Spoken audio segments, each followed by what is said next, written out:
Dulce, if you like multiplayer Solitaire, you're going to want to pay attention to this review. If you don't, well, still pay attention because it's probably short. The premise of Dulce is this. You are trying to make the best sweet shop, not to be confused with the best sweatshop. That would be a completely different game and one that you probably don't want to participate in. Has a much less delightful theme, but you're trying to create the best sort of sweet conglomerate out there because you're going to be building multiple sweet shops all the while growing your crops and feeding the excess to your chickens so that you can mix in a couple extra little eggs to really make your sweets pop. But this game plays exactly the same one player as it does with 4 player, and that's the player count. This was sent to me in review. It's by Stronghold Games, and it is quite delightful when you're in the right mood for it. Kind of like all sweets. But a lot of this is very simple, and then we get to the scoring and everybody loses their mind. But I'll explain how it goes, and then I'll explain a little bit about the scoring as well. So everyone will have the same 4x4 grid. In each corner of the grid, there'll be a little sweet shop. You'll see that each sweet shop requires a specific type of resource to produce a sweet. The top one has peanut butter, and then over here we got coffee, and then we got vanilla, and then we've got leaves. I'm fairly certain that's the 4th one. Let's call it leaves. Oh, cacao. That makes more sense. Very simply, if you put a resource on one of those things, you'll be able to produce a sweet, and each sweet will get you 1 point. Most points wins. Now on your turn, you're going to be drawing a card and you're going to be doing 3 things with it. Number 1 is you're going to be saying, yes, I'd love to add this sweet shop to my array of sweet shops, and I'm going to put it face up with the sweet shop side showing next to my board. Now I have some macarons in my player tableau. That's number 1. Number 2 is you're going to say, woo, look at all those tasty little treats on the back. Yeah, I'm going to plant those ingredients in my fields, and you're going to lay it somewhere on the 4x4 grid. And you can lay it over top of anything, including your starting sweet shops, but if you do, then you can no longer produce at those sweet shops, right? Because you've raised the building to a ground, and you've put just a glob of peanut butter there instead. That's number 2. Or number 3 is you can say, I'm going to throw this card away and I'm going to harvest the resources. Because whenever you put a card down, you get to put those resources that the card is showing on that card. So you can say, I'm going to take 1 row or 1 column of resources and I'm going to put them anywhere on various sweet shops and I'm going to produce sweets. Now here's where the game gets complicated. On each sweet shop, and each type of sweet shop, there'll be a symbol of the type of sweet that you need, but it will also have 3 rings around it. So 3, 2, and 1. And the premise here is on a 3-ring space, you need a full resource to produce that. And on a 1-ring space, you actually don't need the full resource. You just need a sprinkling of it for flavor, right? And so each time you score a building, you produce some runoff, these sort of runoff resources. And a 3-ring resource you can replace somewhere in your engine on a 2-ring resource. And if a 2-ring resource gets used, you can then place that on a 1-ring resource. So essentially, if you time it out correctly and you plan it right, you can use 1 resource 3 times to score you 3 individual points. And that's what you want to do in this game. You want to build the best engine of how you chain these resources together and how you maneuver them around the board. And that's where this game gets to be really fun. When you understand the scoring and you can visualize the scoring, this game is actually really solid and feels so satisfying as you bounce the resources around and say, yes, I want to activate this building now because it produces runoff, which can go to these 2 separate buildings. And then this building produces runoff, which can go back to that first building and help me later on. And when you create these cycles and get these point swings, it feels very cool. But all the while, you still have to manage planting and harvesting because when you use the resources, they get all used up. However, when you replant, if you're planting on something that has already been planted on in that environment, let's take peanut butter, for example. If I cover a space that has peanuts on it, I then get to place 2 peanuts instead of the ordinary 1 peanut that would be on that space, then making that row or column more lucrative to harvest. In addition, and this is where all these little parts get complicated, any resources that you don't use, including runoff from those resources, I use a 3-level resource and I don't have anything else, anywhere else to put it, that's okay.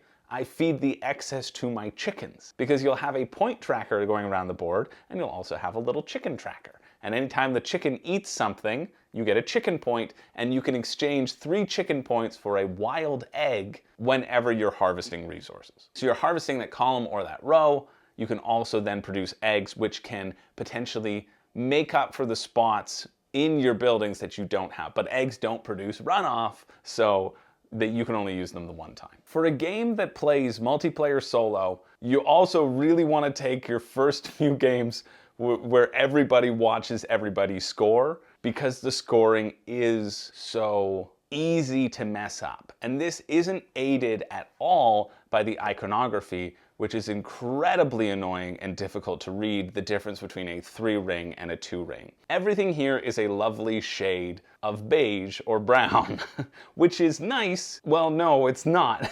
It's nice because it sort of is more thematic and it gives a beautiful picture and a beautiful tone. But when you're actually playing the game, having resources that look so similar in color is not helpful whatsoever. It would have been better if you had different resources, and would have played better if you just had blue and green, and people would be able to understand this a little bit more. Plus, when you look at the rings around the cards, even looking at this macaron, for example, I am not sure, and I've played this game a bunch of times, I have to actually really look to remind myself if that's a 3-ring or if it's a 2-ring.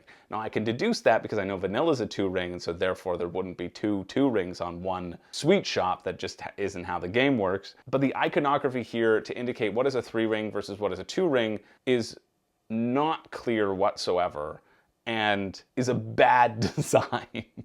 When you want something that chains together, it shouldn't be effort to identify if it can or if it not. You should know that this is 1, this is 2, this is 3 immediately. And if you have to struggle for that, which everybody who I have played this with has, that indicates that maybe you should have rethought that art design a little bit better, instead of just doing shades of brown, which if you're not playing under the light of 1,000 suns, it might be hard to see the differences between those shades. But complexities with the scoring mechanism and the art aside, like look at these resources. They're all the same. They all look the same color. They don't. They look different to me now that I've played it numerous times, but even the difference between coffee and cacao is silly. This is coffee. This is not coffee. I don't know. I don't know why you had to choose those two things as resources other than they are important in the sweet creation. But why couldn't we have coffee and candy canes? Coffee and mint, and throw some green in there, right? Nobody would care, and it would be completely fine. But those little caveats aside, I think this is a really fun game. This is a game, I'm not a solo player, but this is a game that I would and have played solo because it's a very fun puzzle to do. I think all of you solo players out there should take note of this game and consider purchasing it, because it's a fun, relaxing engine builder that you're just trying to beat your own score. And the interesting part, why it is really the truest example of a multiplayer solitaire experience, is because everybody gets the same deck of cards in the same order. To me, it almost plays a bit like a roll and write. How you set up the game is everyone's going to have a deck of 24 cards. One person will take out 4 of them randomly and shuffle their deck together. The rest of the crew will keep their deck intact, and then that person will just say,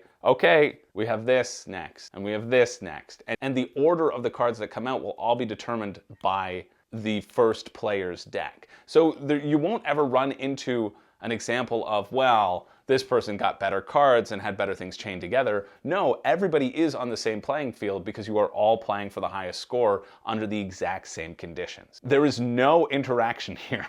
You're all just sitting down and doing your own puzzle and looking around the board and saying, well, wait a minute, why are they building that as a building when I'm using that as a card to throw away to harvest my resources? What do they know that I don't? And seeing the number of patterns that can emerge from this thing is actually quite fun and interesting in a more exciting way than I expected it to be, because I really like interactivity in my games. That's kind of something that I will always lean towards, and this provides me none of that. But it does provide a really solid engine building time. When you have those setups and you've kind of cracked the code, it feels really good. You say, oh yeah, I know that I've set myself up in this way. This chain of events is just happening. Now I need to just get the right resources on the cards and maximize those to my full potential. Even having the excess of the chickens eating your excess resources, either if you cover something on your board, the chickens get to eat, or if you don't have anything to run down onto, the chickens will get to eat. That provides a fun little twist and opens up more possibilities than if you didn't have that wild resource. It doesn't feel as bad trashing other things because you know you're going to get them back in some sort of way. That being said, I do worry about the replayability of this game. And I say that not because I don't think there are going to be enough combinations. There are. You're going to have 20 cards. 4 are taken out randomly, so you can't guarantee that your card that you know is the best card is going to come up, or when it comes up. And when it comes up is the most important part, because you want to be constantly generating things on your engine in the order in which they're produced. But I do worry, after playing this game a bit, that I know the strategy. And when you know the strategy, it feels like you don't want to deviate from that strategy, if that makes sense. The strategy obviously being, hey, try to get as many 2s and 1s as possible, and then just run down onto them, that link up. It's easier said than done, and I don't think I've hit that point yet. I still enjoy playing this game, and I think it is really good for what it is, but that's just something that I also wanted to consider. Now, talking about the art design, the reason I wanted to get this to review was the box. I was judging a box by its cover, and this box actually gets new people excited to try this game. And that's a good thing, because you always want people to be excited about pulling a game off of a shelf, at least I do. I knew my girlfriend would be interested in this game just because the box and the art design was pretty. But I would also hesitate in playing this game with people who aren't used to playing board game. This is a gamer's game because of the way of thinking of connecting those 3s and 2s and 1s and those rings together. And I think this is not as accessible, half or maybe the majority, due to its art design and not making it clear. I think if that was a lot clearer, you could have this be more accessible to other players. But because of that, and because the scoring is a little bit hard to get under your belt until the majority of your way through your first playthrough, at least for newer players, this isn't one that I would recommend to play as a gateway game, for example. And that might make it more appealing to you, or it might make it less appealing to you. I don't know your life, you let me know. But it is something that I want to bring up because I did try this out with people who I'd been introducing a lot of other great games with over the course of a contract that I was just on, and I found that this one, I don't know if it was because it was later in the night or whatever it was, this didn't feel like it was a hit, and it didn't feel that as accessible and as exciting as when I played it with people who are used to more engine building techniques and who are used to working in that space. It's not a heavy game by any means, but I think it is difficult enough to grasp that it's going to take you a little bit to get it under your belt. But when you do, I think this is a really delightful and rewarding experiences, and most of my nitpicks have to deal with the production decisions and the color, specifically the color decisions, versus the actual gameplay itself. The gameplay itself is fun and fresh and sweet and tasty, and is something that I know personally I'm going to want to return to and will likely enjoy the aspect of returning to and the flow of the game every time I do it. I also think it's a good value for the price. I think right now it was like $38 Canadian, and that felt okay. I asked my friend Matt, who I was playing with the first time we played it, what he would pay for this game, and he said $40, and that was around where it was sitting at. So it has that reference of value to price ratio, which is nice. I would prefer just a little bit cheaper, but I'm a very cheap person in general, so it was nice to have that second opinion. This is close to getting into that seal of distinction range for me. It gets a solid seal of approval from me. It falters very significantly in the actual art design and color scheme and components, but the gameplay here itself is really fun and potentially turned me, not a solo gamer, into a solo gamer just for this game. So I would say that is fairly high praise of something that I would want to come back to and just play in my off time, because when it moves, it's pretty quick. When everybody knows what they're doing, you can blaze through it really quickly and play it in 20 minutes, 20 to 30 minutes max, if you know what you're doing. If you don't, it's gonna be an hour and 15. So take that what you will. I hope you found this review helpful. Let me know if you did, and let me know if you didn't, and let me know anything if you're still here, because it helps the algorithm if you comment down below. Again, be sure to like, subscribe, all that sort of jazz. I know it may not seem significant to you, but it is incredibly significant to me. So if you made it this far, hopefully you'll do me that little favor so that I can keep on making review content for you all. Thank you so much for watching. My name's Chris George, and oh no, this is very embarrassing, but I do not have a catchphrase. I have egg all over my face. Well, eggs and vanilla and peanuts, coffee and leaves. That's what I got.